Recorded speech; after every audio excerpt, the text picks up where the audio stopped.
বিএনপির ক্ষমতার 6 মাস হয়েছে, মানে 180 দিন। এডিটর সাহেব ব্যান্ড পার্টি বাজান, ব্যান্ড পার্টি কেন বাজাইতে গেছি? আমি এই দিনের অপেক্ষায় ছিলাম।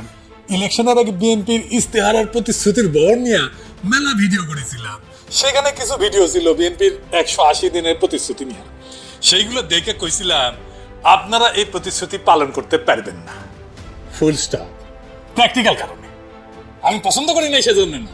কারণটা হইতেছে আপনারা বিষয়টা বুঝেনি নাই, এই জন্য এমন অসম্ভব প্রতিশ্রুতি দিতেছে। এই ভিডিওটা করেছিলাম 7 মাস আগে, মানে ক্ষমতা নেওয়ার 1 মাস আগে। তখন বিএনপি সবকিছুতে কার্ডের প্রতিশ্রুতি দিতেছে। এইখানে দিয়েছিল স্বাস্থ্য কার্ডের প্রতিশ্রুতি, 6 মাসের মধ্যে স্বাস্থ্য কার্ড দিবে।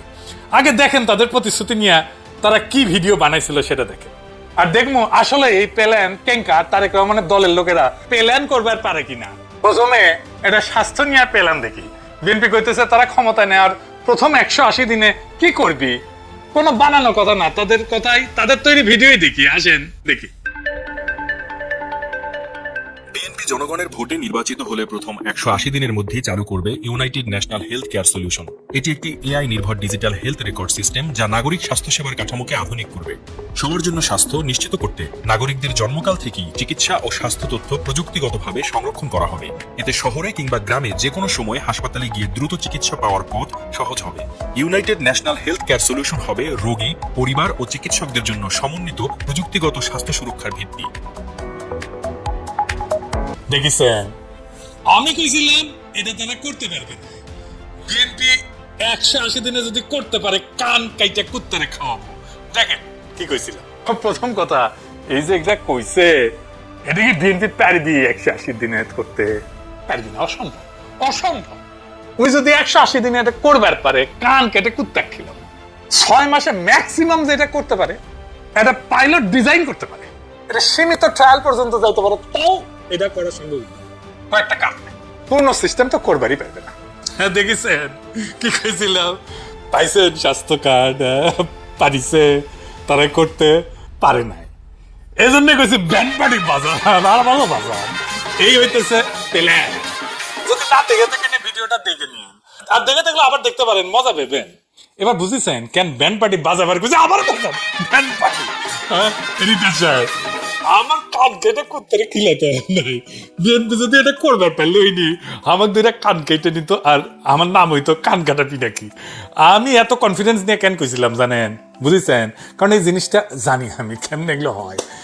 যারা এগুলো প্ল্যানিং করেছে, যাদের প্ল্যানিং এর উপরে ভর ঘুরা বাংলা লুথার কিং করেছিল, আই হ্যাভ এ প্ল্যান, তারা আসলে কখনো কোনো কাজে, কোনো প্রকল্প, কোনো প্ল্যানিং কিছু করে নাই। একজনকে দেখান যে বিগ কর্পোরেশনে কাজ করছে, কোনো প্রজেক্ট নিয়ে বিগ রেসপন্সিবিলিটি নিছে, নাই, একজনও নাই। তো এই হইতেছে বিএনপির ইন্টারনাল ইন্টেলেকচুয়াল ক্যাপাসিটি। তো বিএনপি কি শুধু এই অ্যাডা প্রতিশ্রুতি দিছিল? হ্যাঁ, না, আরো দিছিল। এবার আসেন অ্যাডা করে ধরি আর চুলি। ভুল হয়েছে, হ্যাঁ আমার ভুল হয়েছে, ক্ষমা করে দেন। মাপ লাভ নাই। জি না, মাপ নাই। জামাত এনসিপি খুব মজা পেতেছে যে দাদা এবার বিএনপি ধরবি আর চুলবি। মজা নিও না শোনা, তোমরা ক্ষমতাতে আসলে আরো বড় ডিজাস্টার করলাইনি। হ্যাঁ, যাই হোক, বিএনপি এই পরিমাণ করলে, তোমরা এই পরিমাণ করলাইনি। আসেন এবার শুরু করি আল্লাহর নামে। এই এপিসোড করতে আমার মেলা খাটাখাটনি করা লাগছে, কারণ বিএনপি এখন নিজে একটা বই ছাপেছে, নাম জনগণের সরকারের 180 দিন, 43 পৃষ্ঠার একটা বই।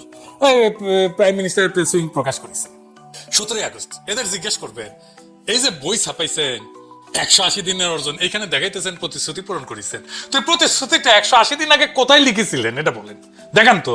দেখাতে পারবেন? পারবে না বিএনপি। যাই হোক, এ ভূমিকায় লেখা প্রথম 180 দিনের প্রত্যেকটা খাতে 100% সফলতা এসেছে এমন দাবি সরকার করে না। হ্যাঁ, 100% সফলতা আসেনি তো কত ভাগ আসেছে? বাবা আমি কিন্তু অঙ্কে 100 পাই নাই। তা কত পাইছো বাবা? পাইছি 5। আমি সেঞ্চুরি করি নাই, তো কত করছো সোনা? করেছি 5 রান। নিজে একবার কয় 3 মাসে যা কাজ হয়েছে আওয়ামী লীগের 15 বছরে নাকি হয়নি। শুনেন, 3 মাসে যা কাজ হয়েছে, আমি আপনাকে বলতে পারি আওয়ামী লীগের আমলে 15 বছরে সেই কাজ হয় না। শুনেছেন? আবার বলে আরে বাবা হয়েছে তো মাত্র 4 মাস 5 মাস, আমাদের কাছে চেরাগ আছে নাকি? শুনেন, আরে বাবা হয়েছে তো মাত্র 4 মাস 5 মাস, আমরা তো শুরু করছি কেন? রাস্তাটা তো সহজ না, এত তাড়াতাড়ি হয় না। এখনই রাস্তায় বক্তৃতা দিচ্ছে ব্যর্থ সরকার। আর ওদের চেরাগ তো নাই কারো হাতে। আর ব্যর্থ হওয়ার জন্য তো একটা সময় লাগে। শুনেছেন? যাই হোক, কাগজে কলমে বিএনপি নানা জায়গায় বলছে বিএনপি নির্বাচনে জিতলে 180 দিনে কি করবি, এটা বলছে নির্বাচনের আগে। এগুলো কিন্তু কোনো স্পেসিফিক কর্মসূচি না, ব্রড কর্মসূচি। আপনি এখানে কংক্রিট কিছু খুঁজে পাবেন না যে আপনি মাপবেন 180 দিন পরে এটা হয়েছে কিনা, এটা খুঁজেই পাবেন না এখানে। জানি না কেমনে এটা প্ল্যানিং করতে হয়, কেমনে এটা অবজেক্টিভ সেট করতে হয়। বিএনপি নিজের ভেরিফাইড ওয়েবসাইটে 180 দিনের কর্ম পরিকল্পনা দিছিল। আমরা এক এক করে দেখি। দেখেন এটা দেখেন এডিটর সাহেব, এটা দেখেন তিনটা হইতেছে শিক্ষা নিয়ে। তাও দেখেন কোনোটা মেজারেবল না, স্পেসিফিক না। আবার দেখেন কোনোটা আপনি মাপতে পারবেন না আর কি। অবজেক্টিভ তো হবে স্মার্ট অবজেক্টিভ। আমি আসতেছি এটা নিয়ে পরে। হেলথ নিয়ে কি বলছিল, আগেরটা না পড়লে এটা একটু পড়ে শোনাই। হেলথ যেহেতু আমার নিজের সাবজেক্ট। কইছিল রোগ প্রতিরোধকে প্রাধান্য দেওয়ার, টিকাদান, স্বাস্থ্য শিক্ষা এবং সচেতনতা তৈরির একাধিক কর্মসূচি বাস্তবায়ন করা হবে। কয়টা কি কর্মসূচি, কেমনে মাপবো যে কোন কর্মসূচি আপনি বাস্তবায়ন করছেন? কোনো কিছু নাই এর মধ্যে। আর তারপরে স্বাস্থ্যকর জীবনযাপন, স্যানিটেশন এবং পুষ্টির উপর জনগণের মধ্যে ব্যাপক সচেতনতা সৃষ্টি করা হবে। কেমনে ভাববেন ব্যাপক সচেতনতা সৃষ্টি হয়েছে? হ্যাঁ, কিছু মাপতে পারবেন? নাই। তারপরে কি চিকিৎসক স্বাস্থ্যকর্মীদের জন্য স্পেশালাইজ ট্রেনিং স্কিম শুরু করা হবে। হ্যাঁ, কয়টা ট্রেনিং হয়েছে, কয়টা করবেন, করেছেন, বলিছেন। তারা যেন রোগের দ্রুত শনাক্তকরণ এবং প্রতিরোধে দক্ষ হয়ে উঠতে। দক্ষতা মাপবেন কেমনে? 6 মাসে মাপা যাবে। তারপরে হয়েছে নিরাপদ পানি সরবরাহের জন্য আধুনিক পরিশোধন ব্যবস্থা এবং বৃষ্টির পানি সংগ্রহের জন্য পর্যায়ক্রমে দেশব্যাপী রিজার্ভার তৈরি করা হবে। জনগণ নিরাপদ পানি পাবে। একটাও রিজার্ভার তৈরি হয়েছে? হয় নাই। বাকিগুলা কোনোটা স্পেসিফিক অবজেক্টিভ না। শিল্প খাত নিয়ে দেখেন কি বলছে। $1 ট্রিলিয়ন ইকোনমির রোডম্যাপে এফডিআই জিডিপি লক্ষ্যমাত্রা 0.45% থেকে 2.5% নিয়ে যাওয়ার সুস্পষ্ট পরিকল্পনা প্রণয়ন করা হবে। হ্যাঁ, করিছে। 2034 সালের মধ্যে জিডিপির লক্ষ্যমাত্রা $1 ট্রিলিয়ন নির্ধারণ করা হবে। করিছে, বলিছে আমরা $1 ট্রিলিয়ন করবো। ক্ষমতা আসার পরে জনগণের ঘাট থেকে বাড়তি ট্যাক্সের লাগাম টেনে ধরা হবে। কতটুকু বাড়তি ট্যাক্স কমানো হবে বলছে কিছু বলে না। মাপবেন কেমনে? শিল্প খাতের বিকাশে বিনিয়োগ বান্ধব রীতি গ্রহণ করে দেশি বিদেশি বিনিয়োগ আকৃষ্ট করা হবে। যেসব বিনিয়োগ বিপুল পরিমাণে কর্মসংস্থান সৃষ্টি হয় সেই ধরনের প্রকল্পকে অগ্রাধিকার দেওয়া হবে। উরে বাপরে, কি কর্মসংস্থান হয়েছে দেখছেন? একটার পর একটা কারখানা বন্ধ হয়ে গেছে। দেখাবো নি এটা আবার। বিনিয়োগ সহজ করতে কোম্পানি রেজিস্ট্রেশন থেকে শুরু করে ব্যাংকিং সাপোর্ট নিশ্চিতের লক্ষ্যে ওয়ান স্টপ সার্ভিস বাস্তবায়ন করা হবে। হয়েছে? হ্যাঁ, হয় নাই। নতুন শিল্প সৃষ্টির জন্য কৃষি, মৎস্য এবং অন্যান্য উৎপাদনমুখী খাতকে প্রাধান্য দেওয়া হবে। কেমনে প্রাধান্য দিবেন? হ্যাঁ, কইলে হয়ে যাবে? কি করলে বোঝা যাবে যে আপনি প্রাধান্য দিচ্ছেন? 1, 2, 3, 4 এটা বলতে হবে তো। করিছেন? কিছু লিখতেই পারে না। পাটকল, বস্ত্রকল, চিনিকল সহ আওয়ামী দুঃশাসনে বন্ধ হয়ে যাওয়া মাঝারি এবং বৃহৎ শিল্প সমূহের তালিকা প্রস্তুত করিয়া সেগুলো পুনরায় চালুর দৃশ্যমান উদ্যোগ নেওয়া হবে। হ্যাঁ, কোনো বন্ধ কারখানা চালুর দৃশ্যমান উদ্যোগ দেখেছেন? দেখেন নাই। বরং টেক্সটাইল মিল বন্ধ হয়েছে 900টা। 900 বিএনপি সরকারের আমলে প্রত্যেক দিন 5টা করে টেক্সটাইল মিল বন্ধ হয়েছে। শুধু টেক্সটাইল মিল। এরা আসলে জানেও না কেমন একটা অবজেক্টিভ সেট করতে হয়। এগুলো খুব বেসিক যে কোনো প্ল্যানিং এর। এটা কয় স্মার্ট, SMART, স্মার্ট। ওই স্মার্ট কইয়া কাউয়ার ভেঙে যাওয়া স্টেজ না। এডিটর সাহেব, কাউয়ার আগে সাউন্ড দেন। তাই স্টেজটা ভাঙাটা দেখান। আমি ছাত্রলীগকে বলতে চাই, আমি তোমাদের কাছে স্মার্ট বাংলা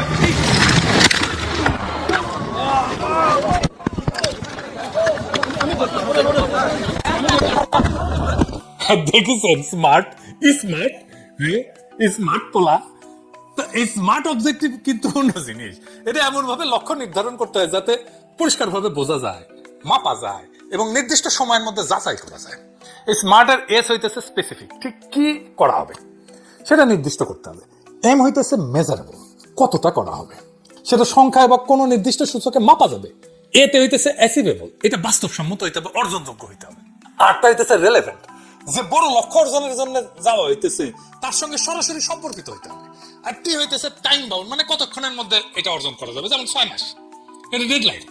কেন এভাবে অবজেক্টিভ সেট করতে হয়? কারণ শুধু কর্মসংস্থান বাড়বে, স্বাস্থ্য ব্যবস্থা উন্নত করব, কৃষির উন্নত করব, এইটা বললে পরে তো বোঝার কোনো উপায় নাই যে সরকার আসলে প্রতিশ্রুতি পূরণ করছে কি করেনি। এটা যদি স্মার্ট হইতো অবজেক্টিভ, তাহলে বলতো প্রথম 150 দিনের মধ্যে 50 লাখ দরিদ্র পরিবারকে ফ্যামিলি কার্ড দেওয়া হবে। এখানে 50 লাখ হইলো মেজারেবল, ফ্যামিলি কার্ড দেওয়া হইলো স্পেসিফিক, আর 180 দিন হইলো টাইম বাউন্ড। বুঝেছ? এখন 180 দিন শেষে খুব সহজে প্রশ্ন করা যাবে 50 লাখ দেওয়া হয়েছে, দিছো নাকি দাও নাই? হ্যাঁ না না বলো। এই কারণে কোন সরকারের 180 দিনের কর্ম পরিকল্পনা এটা মূল্যায়ন করতে হলে স্মার্ট অবজেক্টিভ খুব গুরুত্বপূর্ণ। এটা রাজনৈতিক বক্তব্যকে পরিমাপযোগ্য প্রতিশ্রুতিতে পরিণত করে এবং পরে অ্যাকাউন্টেবিলিটি বা এটা ধরার বা ফ্যাক্ট চেক করা এটা সম্ভব করে তোলে। বিএনপি ঘোষণার ক্ষেত্রে এটা মূল সমস্যা। অনেক লক্ষ্য, এটা ব্রড পলিসি গোল, সবসময় স্মার্ট অবজেক্টিভ ছিল না। কষা জাহিদ বলেছিল ইলেকশনের পরে যে এটা আছে 180 দিন পরে জনগণ জানিবে। হ্যাঁ, জানেছে, আপনারে জানাইনি। ইলেকশনের পরে এটা নিয়ে তারেক রহমান মিটিংও করেছিল। মিটিং এর পরে শিলাং সারাদিন কইছিল আপনারা জানতে পারবেন, জানেছে, জানাই না। খুঁজেন কোথাও পান কিনা যে 180 দিনে আমরা এটা করব, কোথাও পাবেন না, কখনো জানায়নি। আপনি সার্চ করলে কিছু পাবেন না। আপনি তো একটা জায়গায় বলবেন যে এটা আমার লক্ষ্য, তারপরে না আপনি লক্ষ্য অর্জন করছেন নাকি করেন নাই এটা মিলাবেন, আপনি কোথাও বলেন নাই। কিন্তু মিলানোর জন্য বই ছাপে বসে আছেন, সাংবাদিক সম্মেলন করতেছেন, কিন্তু ওই সাংবাদিকরা কখনো বলে না আপনার টার্গেটটা কোথায় কবে ঘোষণা করছেন, বলেন আমরা একটু মিলাই দেখি, করেন নাই তো। তারেক রহমান সংসদে বলেছিল কিছু টার্গেট, উনি বলছিল এটা বিএনপির ওয়েবসাইটেই আছে যে নির্বাচনী অঙ্গীকার বাস্তবায়নে 180 দিনের কর্ম পরিকল্পনা হাতে নিয়েছে সরকার। কি কি এর মধ্যে ছিল? কারিগরি শিক্ষা প্রতিষ্ঠানের 9000 শিক্ষককে ট্যাব প্রদান করা। হ্যাঁ, কারিগরি শিক্ষা প্রতিষ্ঠানে 9000 ট্যাব দেওয়া হয়েছে, 9000 মাত্র, তো সেটাও তো দেন নাই। তারপরে 180 দিনের মধ্যে 3832টা মাল্টিমিডিয়া ক্লাসরুম স্থাপন দেওয়া হয়েছে। কয়টা দেওয়া হয়েছে? 3832টা দিচ্ছেন, দেন নাই। এগুলো মেজারেবল অবজেক্টিভ, স্মার্ট অবজেক্টিভ। 172 জন শিক্ষার্থীকে ইটালিয়ান এবং জাপানি ভাষা শিক্ষা প্রদান করেছেন, হ্যাঁ করেন নাই। আপনার বইয়ের মধ্যেও লেখেন নাই এটা আপনি করেছেন। 418টা কারিগরি এবং মাদ্রাসা শিক্ষা প্রতিষ্ঠানে ফ্রি ওয়াইফাই চালু হয়েছে, হয় নাই। 180 দিনের মধ্যে খুলনা, নোয়াখালী, বগুড়া, সিরাজগঞ্জ, নরসিংদী এই 5 জেলায় জনসাধারণকে হেলথ কার্ডের মাধ্যমে চিকিৎসা সেবা প্রদানের কার্যক্রম শুরু হয়েছে, হয় নাই। আবার কইছে 180 দিনের মধ্যে 2366টা কারিগরি এবং 8232টা মাদ্রাসা শিক্ষা প্রতিষ্ঠানে ফ্রি ওয়াইফাই চালু করা। হ্যাঁ, একই জিনিস দুইবার, মানে 15 এপ্রিল বলছে, আবার 18 এপ্রিল একই জিনিস বলছে, দুই জায়গায় দুই ফিগার। যাই হোক, যেটাই বলুক, কোনটা হয়েছে এটাও হয় না। আপনার 6 মাসের সিগনিফিকেন্ট উল্লেখ করার মতো কিছুই অর্জন করেন নাই। এই 6 মাস ছিল আপনার জন্য হানিমুন পিরিয়ড, গোল্ডেন পিরিয়ড। নতুন সরকার, মানুষের উচ্ছ্বাস, সরকারকে সময় দেওয়ার ইচ্ছা ছিল মানুষের। 6 মাস পর থেকে শুরু হয় গ্যাঞ্জাম। দলের মধ্যেও তো গ্যাঞ্জাম শুরু হয়। দলের লোকেরা মনে করে আমি কিছু পেলাম না, বা আমার আরো বেশি পাওয়া উচিত ছিল, ঠিকভাবে মূল্যায়ন করলো না আমারে। মানুষের জীবনে সংকট তখন মুখ্য হয়ে ওঠে। মানুষের জীবনে সংকট তো বাড়তেছে। বিদ্যুৎ গ্যাসের সমস্যার সমাধান করতে পারেন না, আপনার মন্ত্রী বলে বিদ্যুৎ গ্যাস সংকট নিরসনে অন্তত 2 বছর সময় লাগবে। মানুষ 2 বছর বসে থাকবে বলেন তো? এটা কোনো কথা? 18 কোটি মানুষের দেশ, এটা ম্যানেজ করা ছেলে খেলা নাকি? আর আপনি বলতেছেন 2 বছর অপেক্ষা করতে। আমি ইউনূস সরকার ফেল করার রাস্তা এটা বলছিলাম। ইউনূস সরকার ক্ষমতা নেওয়ার 15 দিনের মাথা ফেল করছে, আমরা সাপোর্ট করে গেছি, তারপরেও ফেল করছে। এগুলো আগেই বোঝা যায়। বিএনপি সরকার আরো বাজেভাবে ফেল করবে, এর রাস্তায় উঠেছে। এই ঘটনা ঘটবে সেটা আমি আগে থেকে অনুমান করছিলাম। সেই জন্য আমি ট্রানজিশনাল সরকার একটা প্রস্তাব দিছিলাম, বলছিলাম তারেক রহমান উপপ্রধান উপদেষ্টা হোক, খালেদা জিয়া প্রেসিডেন্ট হোক, এটা জাতীয় সরকার গঠিত হোক সবাই মিলে। তাহলে দেশটার ইকোনমির একটা স্টেবল জায়গায় আইনা আমরা পলিটিক্যাল সরকার বানাইতাম, তারপরে কিছুদিন এইভাবে যাইতো। এখন আপনারা জ্বালানি সমস্যার সমাধান করতে পারতেছেন না, আর দায় চাপাইতেছেন হাসিনার উপরে। শুনেন, গ্যাস এবং জ্বালানি যে সংকট, সেটার জন্য দেশের সরকারকে দায়ী করার কোনো কারণই নেই। একদম চোখ বন্ধ করে শেখ হাসিনা সরকারকে এটা দায় দিয়ে দেওয়া যায়। একদম চোখ বন্ধ করে শেখ হাসিনা সরকারকে এটা দায় দিয়ে দেওয়া যায়। কেউ বলতেই পারেন এটা কমন প্রবণতা, কোন একটা সরকার তার আগের সরকারকে সবসময় ব্লেম করে বাঁচার চেষ্টা করে। হ্যাঁ, এই প্রবণতা আছে, আমি বলি না যে এই প্রবণতা কখনোই ছিল না। হাসিনা নাই 2 বছরের বেশি টাইম, তারপরে 1.5 বছর ইউনূস সরকার ছিল। ইউনূস সরকার আমলে বিদ্যুৎ আর জ্বালানির এই সংকট হইল না কেন? হাসিনা যে দেশের অবস্থা 12টা বাজায় গেছে, এটা কি বিএনপি জানতো না? ক্ষমতা নিলে যে এই সংকট তার উপরে এসে পড়বে, এটা বুঝে নাই? আমরা তো বুঝেছিলাম ঠিকই, আমরা তো সতর্ক করেছিলাম, আমরা তো রাস্তাও দেখাই দিছিলাম। এখন হাগুমো করলে তো হবে না, এটা তো বুঝেই ক্ষমতাটা নিছেন। এখন বিরোধী দলকে বলে প্ল্যান দেন, আপনি আপনার প্ল্যান থাকলে আমরা করবো। আজকে এই সকল রাজনৈতিক দলকে পরিষ্কারভাবে আমি বলতে চাই, আপনারা যদি মনে করেন অতই জনগণের প্রতি আপনাদের দায়িত্ব আছে, তাহলে আপনাদের পরিকল্পনা নিয়ে আসুন জনগণের সামনে। আপনাদের পরিকল্পনা যদি আগামী 3 মাসের মধ্যে সমস্যা সমাধান করে দিতে পারে, তাহলে আমি আপনাদের পরিকল্পনায় গ্রহণ করব। প্ল্যান নিয়ে না এসেছেন, পারিচ্ছেন না কেন? আপনার প্ল্যান তো কাজ করতেছে না। এই জন্যই তো বলছিলাম যে ট্রানজিশনাল গভর্নমেন্ট করেন যেন এই দায়টা নাও না লাগে। ক্ষমতার জন্য তো পাগল হয়ে গেছিলেন, সে ক্ষমতার স্বাদও যেন পান, সেই জন্য ট্রানজিশনাল সরকারের কথা বলছিলাম।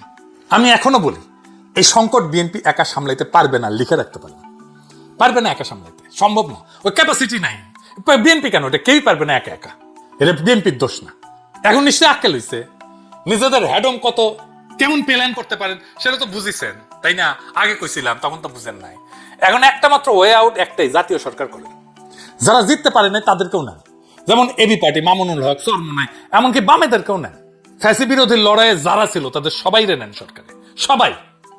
দেখবেন আবার পুরা জাতির জায়গা উঠছে, জুলাই আগস্টের মতো ফিরে গেছে ওইখানে। একটা জাতীয় ঐক্য তৈরি হয়েছে, নতুন আশার সঞ্চার হয়েছে জাতির মধ্যে।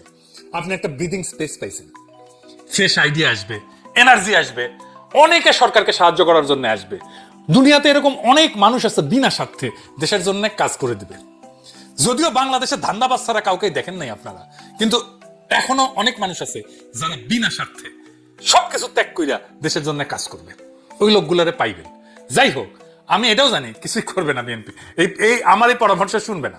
আর যেদিন ফেল করবে সেদিন পাছা চাপড়াইবে, আর তখন আমরা আজকের ভিডিও তো দেখামু আর শোনামু, আজ বুঝবে না বুঝবা কাইল, পাছা চাপড়াইবে। আজ এই প্রথম প্রসঙ্গ আবার সেই পুরনো নোংরা ঘাটাঘাটি, তার উপরে ততোধিক নোংরা এই যে নামটা বিনাশ সিকরি।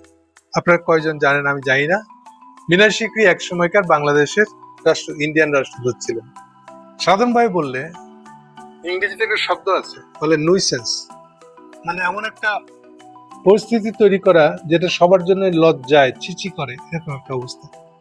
সেই নুইসেন্স করা ব্যক্তিটার নাম হলো এই বিনাশ সিকরি। বিনাশ সিকরি মানেই নুইসেন্স, কড়া কথা, টেরা কথা, সবার জন্য বিরক্তিকর কথা, এগুলো বলতে যিনি উস্তাদ, সেই বিনাশ সিকরি তাকে এখন তাকে নামাইছে আসলে ইন্ডিয়ান সরকারি পররাষ্ট্র মন্ত্রণালয়। সরকারি বললাম এই জন্য, এরা হলো বেসরকারি। এদেরকে দিয়ে এমন সব গালাগালি, বাজে কথা, মন্তব্য এগুলো দিয়ে রাখবে যেটা ইন্ডিয়ানরা ফর্মালি বলতে পারবে না, চায়ও না। তো স্বভাবত এই নোংরা ঘাটা নুইসেন্স করা মহিলারাকে তারা মাঠে নামাইছে। নাম হলো বিনাশ সিকরি। বিনাশ সিকরি একটা সকল সাক্ষাৎকার দিয়ে তার গালাগালি গুলা বাংলাদেশের নামে, তারেক সরকারের নামে, তারেক রহমানের নামে এটা প্রচার করেছে। তাদেরও আরেকটা গদি মিডিয়া আছে, পুরাটাই গদি মিডিয়া, এটা আবার সংবাদ সংস্থা এএনআই কে তিনি একটা সাক্ষাৎকার দিয়েছেন। সাক্ষাৎকার হেডলাইন হলো তারেক রহমানের ভারত সফরকে ভারত সফরের সাথে হাসিনাকে ফেরত দেওয়ার ব্যাপারটা যুক্ত করাটা, তাতে উনি একটু বিস্মিত হয়েছে। এই পোস্টটাকে বাংলাদেশ পররাষ্ট্র মন্ত্রণালয়ের এই ধরনের একটা পোস্ট নাকি ফেসবুকে দিয়েছে অথবা লিখিতভাবে ছাপা হয়েছে। খুব সম্ভবত উনি আমাদের পররাষ্ট্র মন্ত্রণালয় থেকে পররাষ্ট্র মন্ত্রণালয়ের এক মুখপাত্র যে ব্রিফিংটা দিয়েছে সেটার কথা বলছেন। সেইটা নাকি অত্যন্ত রূঢ়, ঔদ্ধত্যপূর্ণ। এই মহিলা কি জানে ঔদ্ধত্য মানে কি? বাংলাদেশ কার সাথে ঔদ্ধত্য করবে কি করবে না এটা বলার আপনি কে? আপনি কোন মাসি, কোন খালা? হ্যাঁ, আপনার দায়িত্ব দিচ্ছে কে? আলগা মাতবরি করেন, 2 গেলে 4টা শট দিয়ে রাস্তায় ফেলাই দিব।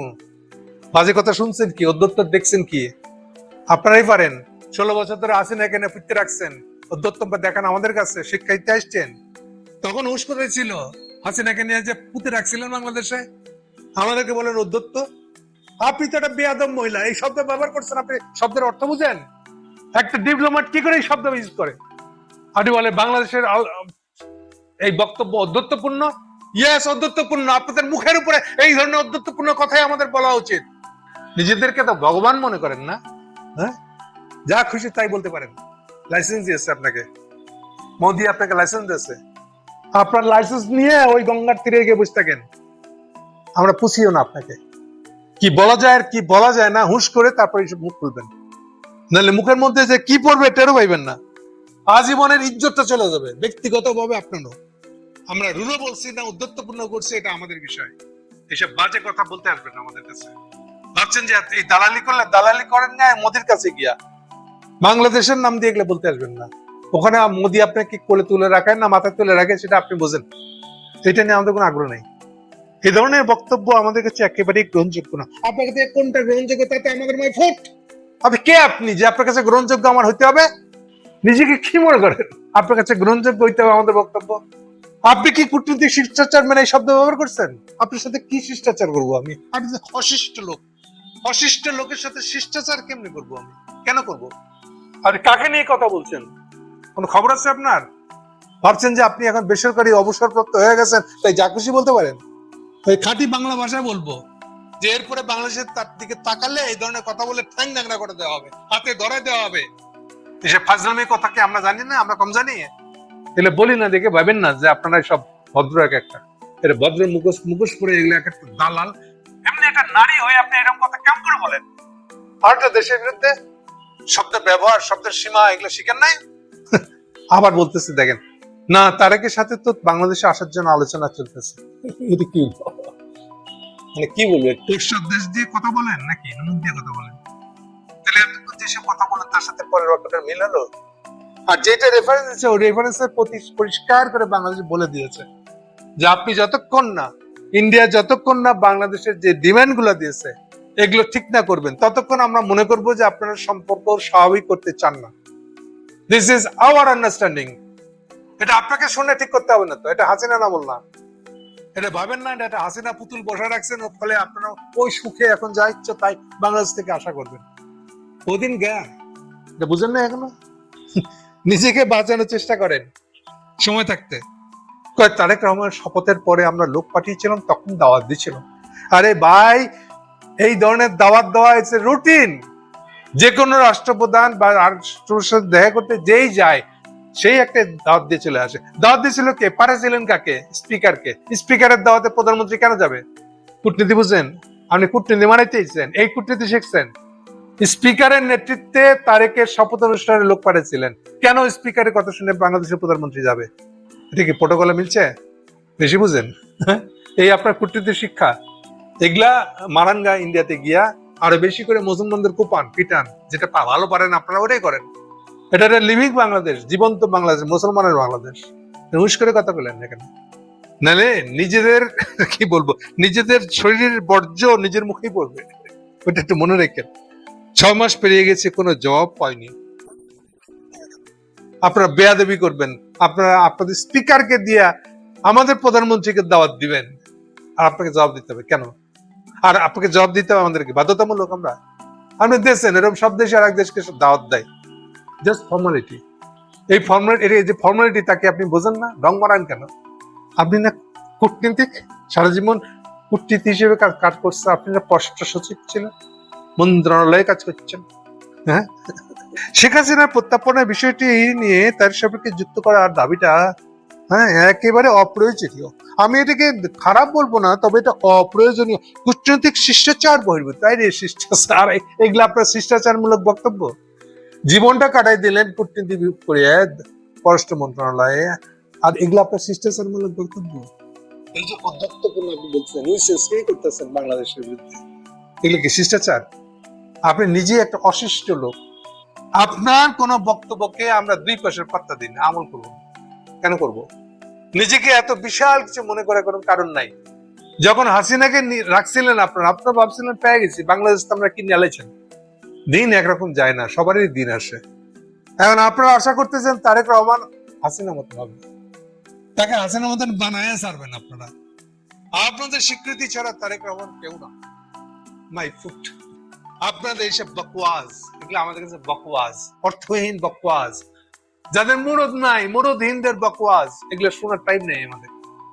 আমরা যেটা বলছি সেটা মানতে পারলে আসেন, নাহলে কথা হবে আমরা মনে করবো যে আপনারা সম্পর্ক ভালো করতে চান না, ভালো করার সুযোগ পাইছিলেন, সুযোগ নেন নাই। ইউনূসের আমলে আপনাদের কোন ক্ষতিটা হয়েছিল? গল্প মারছিলেন না আপনারা? ইউনূস নাকি সবচেয়ে বেশি দাঙ্গাবাজ, বাংলাদেশে হিন্দু মেরে শেষ করে দিচ্ছে, এই মিথ্যে কথাটাকে বলছিলেন না আপনারা? কেন বলছিলেন? ইউনূস সাহেবের অনেক দোষ আছে, থাকতেই পারে, কিন্তু এইটা কোনো অভিযোগ হলো না। এটা কোনো অভিযোগ? আরে বাবা, যে লোকটা ইন্টারন্যাশনাল লেভেলে চলাফেরা করে, এইগুলো সে আরো নুইসেন্স করে, কিন্তু এই ধরনের আপনারা ফালতু নুইসেন্স, হিন্দু মারার নুইসেন্স সে করবেন। এটা কি বলে বুঝাইতে হবে? আপনারা চিন্ময়কে লাগাই দিয়েছিলেন, আমরা মনে নাই এগুলা? চিন্ময় কোথায় এখন? আসেন, ছুটে নিয়ে যান জেলখানা থেকে, ও তো ফাঁসি হবে এখন, হত্যার অভিযোগে ফাঁসি হবে তার। মনে করেন কি বাংলাদেশে যা ইচ্ছা তাই করবেন? এই যে আরেকবার গাইবান্ধা দিয়ে শুরু করতে গেছিলেন, কোথায় গেল এখন এগুলা? কি মনে করেছেন সবাই ইউনূস যেরকম আপনারা এত নুইসেন্স করছেন, কিছুই বলে নাই, সবাই এরকম করবে? এই যে নুইসেন্সটা করছিলেন, এখন চিন্ময়ের ফ্যামিলিকে কি বলবেন ওটা নিয়ে চিন্তা করেন। আর আপনাদের এই যে ইসকন, এটারে কি করব আমরা, দেখেন, ওয়েট করেন। আর করলে আপনারা কি বিবৃতি দিবেন ওটাও রেডি রাখেন। তা গাইবান্ধা নিয়ে বিবৃতি দিলেন না কেন? কোথায় গেলেন কেন? এইভাবে বাংলাদেশের হিন্দুদেরকে ফেলে চলে গেলেন আপনারা। এটা কি ঠিক হলো? আপনারা গাইবান্ধা দিয়ে না বাংলাদেশকে অংশ একটা নিয়ে নিবেন, ছেড়ে দিলেন এত তাড়াতাড়ি? আপনারা হলেন এক একটা নরকের কীট, বুঝছেন না? আপনি তো মানুষই না, সুস্থ মানুষ না, একটা নুইসেন্সকারী। একটা ডিপ্লোম্যাট কোনোদিন নুইসেন্সকারী হয়? আর যখন হয় তখন কি ধরনের নুইসেন্স করে ওরা, বুঝতে পারেন? বাংলাদেশের মুখপাত্র শহীদুল করিম বিষয়টা নিশ্চিত করে। কি নিশ্চিত করছে? যে তারেক যাবে, এটা নিশ্চিত করছে। আপনি কি ভাবতেছেন এসব প্রোপাগান্ডা দিয়ে আপনারা চালায় যেতে পারবেন? আবার ওখানে তো পরিষ্কার করে বলছে, আপনারাই তো বলতেছেন এই ধরনের দাবি করাটা, হাসিনাকে ফেরত চাওয়াটা আমাদের নাকি খুব উদ্ধত্তপূর্ণ হয়েছে। তাহলে আবার কি করে বলেন যে আমাদের পররাষ্ট্র মন্ত্রণালয়ের মুখপাত্রের কথা আপনারা আশ্বস্ত হয়ে গেছেন যে তারে যাইতেছে ইন্ডিয়া? মানে কথার কোনো তাল নাই। এটা কিছু দুনপুন বুঝাই দিলে হইলো? হ্যাঁ, আপনি নিজেদেরকে কে মনে করে, কি মনে করেন? আমেরিকা আমাদের তাদের পিঠে হাত রাখছে 2007 সাল, ওদিন গয়া, এটা দুনিয়াতে আরেকবার ফেরত আসবে না। এখন নিজে বাঁচবেন কি করে ওটা নিয়ে তফসি গুনেন না, তফসি না, হররাম করেন। আর এমনিতে আপনার বয়স হয়ে গেছে, যেই বয়স মানুষের ভগবানের নাম নেওয়ার সময়, এই সময় এসে এইসব নোংরামি কেন করতেছেন? এইসব নুইসেন্স কেন করতেছেন?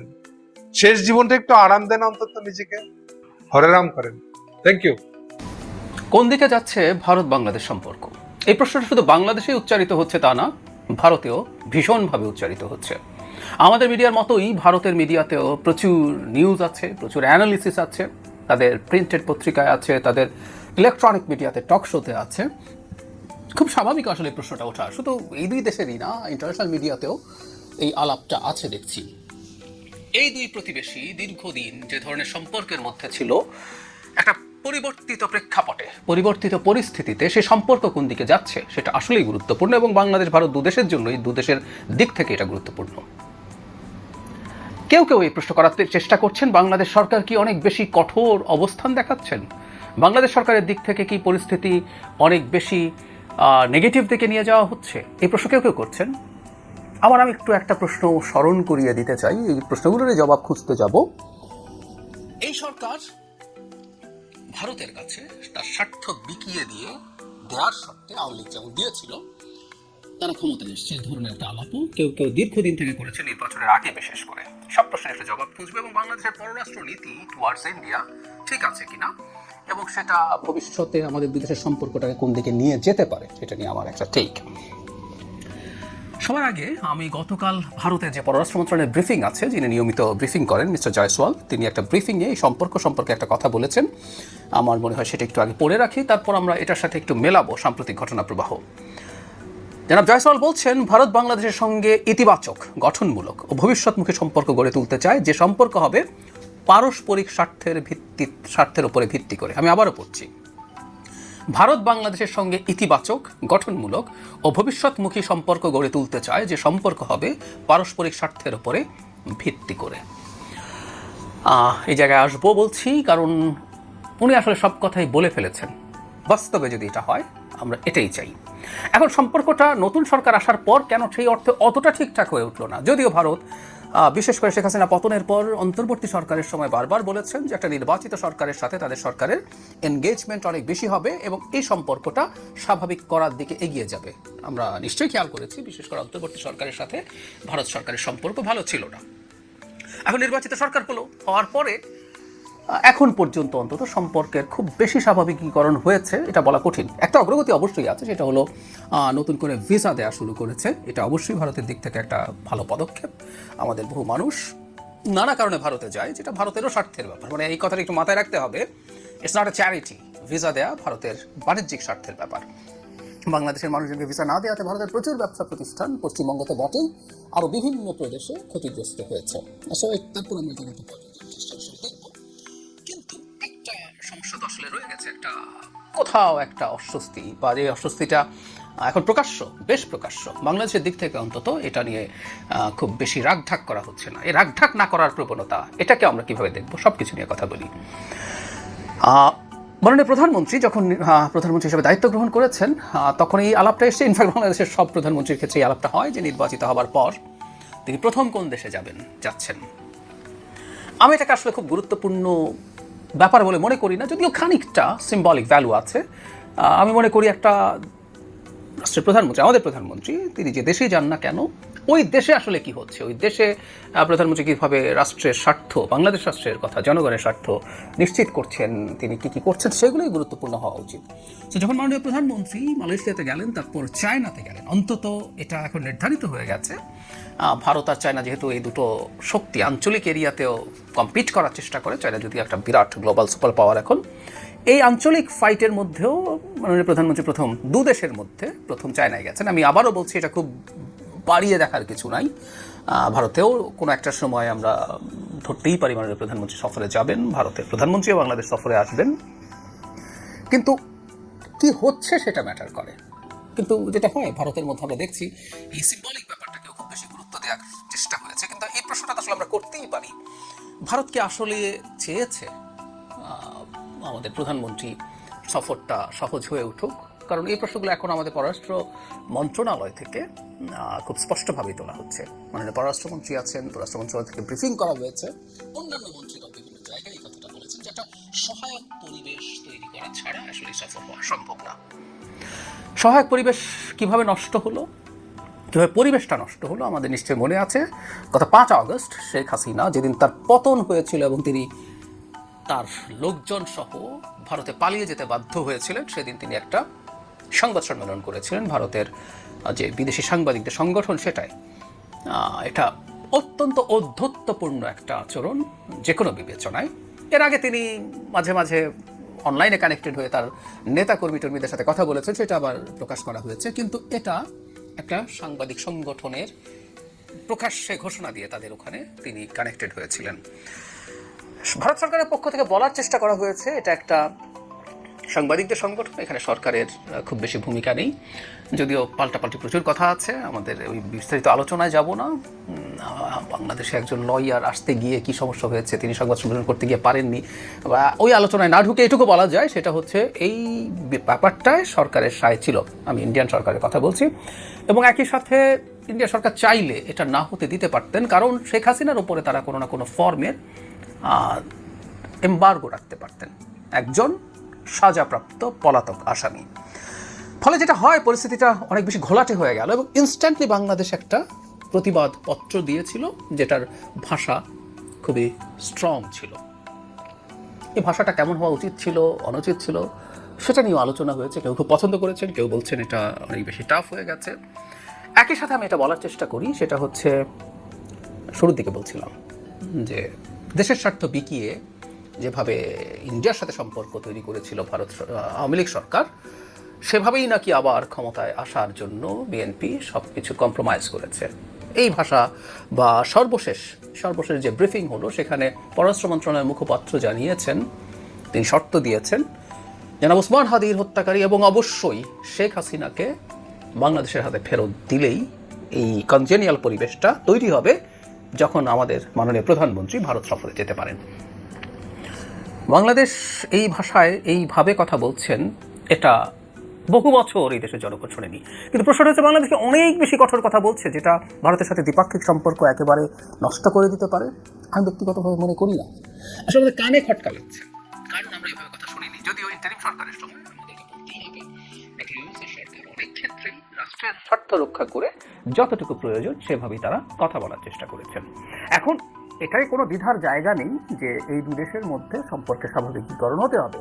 আমাদের প্রচুর ইস্যুজ আছে, ব্যবসা বাণিজ্য যেমন আছে, আমাদের দুই দেশের পারস্পরিক সিকিউরিটি, এটা আবারও বলছি, পারস্পরিক সিকিউরিটি, কোনো দেশ আরেক দেশের সিকিউরিটি থ্রেট যেন না হয়ে ওঠে, সেটা নিশ্চিত করতে হবে। প্রসঙ্গত মনে রাখতে পারবেন, সেটা বড় সিকিউরিটি থ্রেট মাটিতে বসে নানাভাবে এখানে সহিংসতা উস্কে দেওয়ার মতো বক্তব্য দিয়েছেন। কতটুকু সক্ষমতা আছে সেটা আরেক আলোচনা, আমি মনে করি না তেমন কিছু করতে পারে, কিন্তু কিছু নাশকতা করার মতো সক্ষমতা টাকা দিয়ে কিছু লোকজনকে দিয়ে তারা সেটা কাটতে পারে। ভারতের মাটিতে সেটা হচ্ছে, সুতরাং আমাদের সাথে কনসার্ন হওয়ার যথেষ্ট যৌক্তিক কারণ রয়েছে। এখন এর বাইরেও আমাদের অভিন্ন নদীর পানি বন্টন আছে, এরকম বহু ইস্যুজ আছে যে ইস্যুগুলো নিয়ে আসলে দুই রাষ্ট্রের এনগেজ করা খুবই জরুরি। কিছুদিন আগেই ভারতের হাই কমিশনার বলেছেন, যেটা আমরা প্রায়ই বলি, সেটা হচ্ছে দুটো প্রতিবেশী দেশ আন্তর্জাতিক সম্পর্কে সেই বিখ্যাত কথা, বন্ধু পাল্টানো যায় কিন্তু প্রতিবেশী পাল্টানো যায় না। আমরা যেমন পারবো না, ভারতও পারবে না। ফলে ভারতের দিক থেকে চেষ্টা আছে, বারবার তারা বলার চেষ্টা করেছেন। ভারতের যিনি হাই কমিশনার এখন বাংলাদেশে নিযুক্ত হয়েছেন তিনি আছেন, তাদের ব্রিফিং থেকে বলা হয়েছে ভারতের বিভিন্ন ইন্টেলেকচুয়ালস এবং ইন্টারন্যাশনাল রিলেশনসের এক্সপার্টরা বলার চেষ্টা করছেন এই সম্পর্কটাকে ঠিকঠাক করে তুলতে হবে। আবার কেউ কেউ বাংলাদেশ সরকারকে প্রচণ্ড আক্রমণও করছেন। কিছু ব্যক্তি আছেন যারা কেউ এই দেশে হাই কমিশনারের দায়িত্ব পালন করে গেছেন, এবং আরও কিছু মানুষজন আছেন তাদের কথা শুনলে মনে হয় যাবতীয় দোষ বাংলাদেশ করছে। বাংলাদেশকে শেখ হাসিনা যেভাবে নতজানু হয়ে এই সম্পর্কটা রক্ষা করেছিলেন সেটা করতে হবে, না হলে কিছু হবে না। আমরা দুঃখিত, আমরা আসলে এই কাজটা কখনো এই সরকার বা দেশে কোনো নির্বাচিত, গণতান্ত্রিকভাবে নির্বাচিত এবং গণতান্ত্রিকভাবে আবার ক্ষমতায় থাকতে চাওয়া কোনো সরকার করতে পারে না। আসলে যেটা জরুরি সেটা হচ্ছে ভারতকে বাংলাদেশের সাথে তার সম্পর্ক রিঅ্যালাইন করতে হবে। এই যে জয়সওয়াল যেটা বললেন, আমি আবারও পড়ি, শুরুতে দুবার পড়েছি, ইতিবাচক, গঠনমূলক এবং ভবিষ্যৎমুখী সম্পর্ক। এরপরের কথাটা পারস্পরিক স্বার্থের উপরে ভিত্তি করে, এটি আসল কথা, এটাই মোদ্দা কথা। হাসিনার সময় যেটা হতো এটাও পারস্পরিক এক অর্থে ছিল। ইন্ডিয়ান সরকারের সাথে শেখ হাসিনার পারস্পরিক, তাকে ক্ষমতায় থাকার ক্ষেত্রে মানে শেখ হাসিনা ডিল করেছেন ভারতের সাথে। এবং আমরা প্রায় এই কথাটা বলি, একটা রাষ্ট্র তার জনগণের সর্বোচ্চ স্বার্থ নিশ্চিত করার চেষ্টা করেছে। ইন্ডিয়া চেষ্টা করেছে যত বেশি ল্যাভারেজ নেওয়া যায়, যত বেশি বেনিফিট নেওয়া যায়, তার জায়গা থেকে সেই চেষ্টা করেছে। এবং শেখ হাসিনা তার ক্ষমতায় থাকার বিনিময়ে সেটা নিশ্চিত করেছেন দেশ এবং রাষ্ট্রের জনগণের স্বার্থ বিকিয়ে দিয়ে। এই পারস্পরিক বলতে আমরা বুঝতে চাই দুই দেশের জনগণের, এর আগেও ইনফ্যাক্ট এই ব্রিফিংয়েই এই কথাগুলো এসছে, পিপল টু পিপল রিলেশনশিপ, এই জিনিসটা হতে হবে। সো এই জিনিসটা যদি হয়, এই জিনিসটা যদি নিশ্চিত হয়, তাহলে দুই দেশের মধ্যে একটা খুবই গুরুত্বপূর্ণ এবং ভালো সম্পর্ক তৈরি হতেই পারে, হওয়া উচিত হবে। কিন্তু ভিত্তি হচ্ছে দুটো স্বাধীন সার্বভৌম দেশ তাদের জনগণ এবং রাষ্ট্রের স্বার্থ নিয়ে আলোচনায় বসছে, তারা তার মাধ্যমে চেষ্টা করছে, কখনো দর কষাকষিও হবে, চেষ্টা করছে সেটা নিশ্চিত করার জন্য। সুতরাং বাংলাদেশ যে বক্তব্য দিচ্ছে, যে প্রেক্ষাপটে যে ধরনের বক্তব্য, এর মধ্যে কোনো বাড়াবাড়ি আছে বলে আমি মনে করি না, এবং এটা সম্পর্ককে আরও খারাপের দিকে নিয়ে যাবে সেটাও আমি বিশ্বাস করতে চাই না। কারণ যদিও ভারতে প্রচুর উস্কানি আছে, কারণ বাংলাদেশ তার, এই যে বললাম শেখ হাসিনা ওখানে বসে সব বলা, আমাদের সিকিউরিটির প্রশ্ন আছে। এই রকম একটা ম্যাসাকার ঘটিয়ে দিয়ে, যে ম্যাসাকারের প্রমাণ জাতিসংঘের মানবাধিকার হাই কমিশনের রিপোর্টে আছে, এটা আমাদের করার কথাও বলছি না, সেখানে আছে, সেখানে বসে তিনি এই কাজগুলো করছেন। সুতরাং বাংলাদেশ তার প্রতিক্রিয়া জানিয়েছে, বাংলাদেশ কতটা দুঃখিত হয়েছে, কতটা ক্ষুব্ধ হয়েছে সেটা জানানো দরকার ছিল, সেটা জানানো হয়েছে। আমরা আশা করি ইন্ডিয়ার দিক থেকে এই ব্যাপারটা স্পষ্ট হবে, তারা বুঝতে পারবেন ভবিষ্যতে বাংলাদেশের সাথে সমমর্যাদার ভিত্তিতে এনগেজ করতে হবে। বাংলাদেশও প্রস্তুত থাকবে, নিশ্চয়ই প্রস্তুত থাকবে। বাংলাদেশেরও ভারতের সাথে নিশ্চয়ই অনেক কিছু নেগোশিয়েট করার সুযোগ আছে, এবং দুই দেশ যদি তাদের পারস্পরিক সহযোগিতার হাত বাড়িয়ে দেয়, পারস্পরিক সহযোগিতা যদি জনগণের স্বার্থ নিশ্চিত করার জন্য হয়, দুই দেশ পরস্পরের কাছ থেকে নানাভাবে উপকৃত হতে পারে। আমি বিশ্বাস করি সাম্প্রতিক সময়ে বাংলাদেশ সরকারের যে পররাষ্ট্রনীতি সেটা প্রমাণ করে এই সরকার জনগণের ভোটে নির্বাচিত, এবং এই সরকার জনগণ এবং রাষ্ট্রের কল্যাণ নিশ্চিত করার জন্য যে কারো সাথে সম্পর্ক তৈরি করতে চায় মর্যাদার ভিত্তিতে। এই সরকার যেমন ভারতের সাথে এনগেজ করতে চাইবে, চায়নার সাথে চাইবে, করেছে। এই সরকার আমেরিকার সাথে তার যোগাযোগ করছে, নানান রকমভাবে আমেরিকার সাথে ব্যবসা সহ নানান কাজে যুক্ত হচ্ছে। একই সাথে আমাদের পররাষ্ট্রমন্ত্রী রাশা সফর করে এসছেন। সুতরাং একে বাদ দেব, তার কাছে থাকবো না, ওটা যাব, ওখানে যাব না, এই জিনিসগুলো যার যার সাথে প্রয়োজন, যতটুকু প্রয়োজন, যেভাবে প্রয়োজন, সরকার তার পররাষ্ট্রনীতি সেভাবে সাজাবেন। আর একটা কথা বলে শেষ করি, কেউ কেউ বলার চেষ্টা করছেন বিরোধী দল, বিশেষ করে এনসিপির পক্ষ থেকে খুবই কঠোরভাবে শেখ হাসিনার প্রত্যর্পণের সাথে ভারত সফরকে শর্তাধীন করার প্রবণতা দেখানো হয়েছে, তারা বলেছেন, এবং বিএনপি সম্ভবত সেই চাপে বা সরকার সেই চাপে এই সিদ্ধান্ত নিয়েছেন। একটা কথা মনে রাখা দরকার আছে, জনগণ এবং রাষ্ট্রের স্বার্থে সরকার বিরোধী দল কি বলছে না বলছে সেটা বিবেচনা না করেই সিদ্ধান্ত নেবে।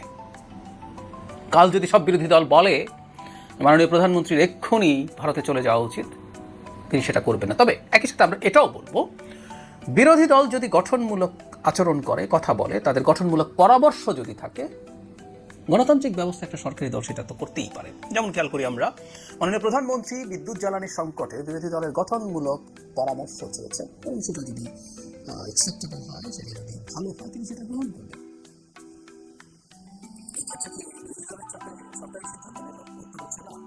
বিরোধী দলের শব্দগুলোতে আর বেশ আলাদা ভারতের সাথে সরকারের এনগেজমেন্টে বাংলাদেশ এই তার কনসার্নের জায়গাগুলো রিপিটেডলি বলে গেছে।